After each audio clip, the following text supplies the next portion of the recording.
Hi, this is Mr. Warden. This is a video to do a walkthrough of some sections of Chapter 8 on similar polygons. And this is, of course, the big picture theme, similar. And whenever you deal with similar shapes, you're going to be dealing with ratios and proportions. And what that means is that things can be scaled up and down. First of all, you want to remind yourself of what a ratio is. It's simply a quotient of two numbers. Often that can be written as a fraction, or it could be written in this form here. Let me move my little doohickey over. It could be also written as 5 over 3 could be written as 5 to 3, or in words 5 to 3, or 5 divided by 3. Those are all saying the same thing. And so that is just the basic of what a ratio is. But if you put two ratios together that are equal or equivalent, we would call that a proportion. So a proportion is an equation in which two or more ratios are set to be equal. So I can say 1 is to 2 is 5 is to 10, or 1/2 equals 5/10, which should be fairly self-evident.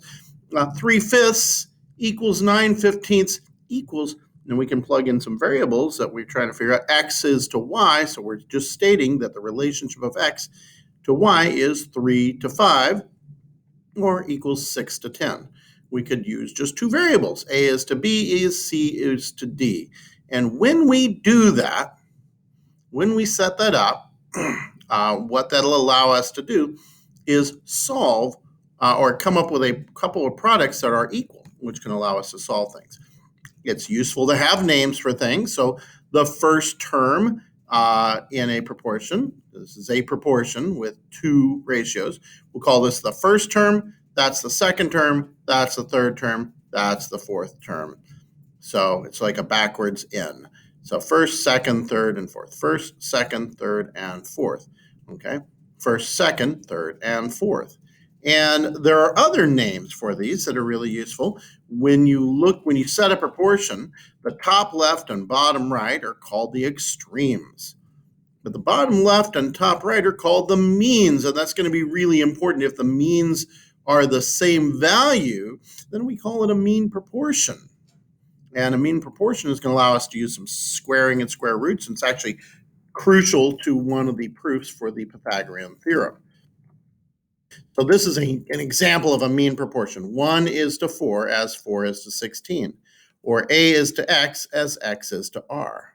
Now, so if the means are equal, either mean is called the mean proportional to between the extremes. We could also refer to it as the geometric mean. This is distinct from an arithmetic mean, where you add two numbers and divide them by 2, or add three numbers, divide them by 3. To actually sort out what the geometric mean is, you're going to multiply these two numbers. That'll be x squared, and that'll equal a times r. So x will equal the square root of a times r. And that leads us to one more really crucial thing about proportions. The product of the means is going to equal the product of the extremes. So if I have a proportion like this, b times c will equal a times d. X times x will equal a times r. So this leads us to what's called the means extremes products theorem. So if I've got a is to b equals c is to d, or c over d, a over b equals c over d, then a times d will equal b times c. And we can prove that fairly simply by just multiplying both sides by b to clear out this denominator, multiplying both sides by d to clear out this denominator. And so we will end up with this d being canceled out, but it'll show up as a factor with a. This b as a denominator will cancel out, and it'll show up as a factor with c. So a times d will equal b times c. Okay, let me just see if I'm overlooking anything crucial for right now. So here is a proof of Theorem 52, if you would like to take a look at it. And also the reverse, this is 52 and 51 are reversible. So if I have A times D equals B times C, then I can set that as A is to B as D is to C, as long as none of the denominators are 0. Okay, so A times D equals B times C, that's given. If we divide both sides by so I've divided both sides by b times d. This d will go away, this b will go away, and I'll be left with a over b equals c over d. Okay.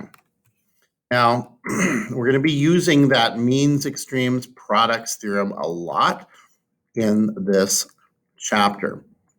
So let's maybe take a look at the sample problems to make sure we're in good shape with them as well. So let's take a look at this sample problem. I've got 3 over x equals 7 to 14. Then I can simply multiply x times 7 and 3 times 4. And when I do that, I'll end up with 7x equals 3 times 14. 3 times 14 is 42. Then I divide both sides by 7, and I'll end up with x equals 6, because 42 divided by 7 will be 6. Okay.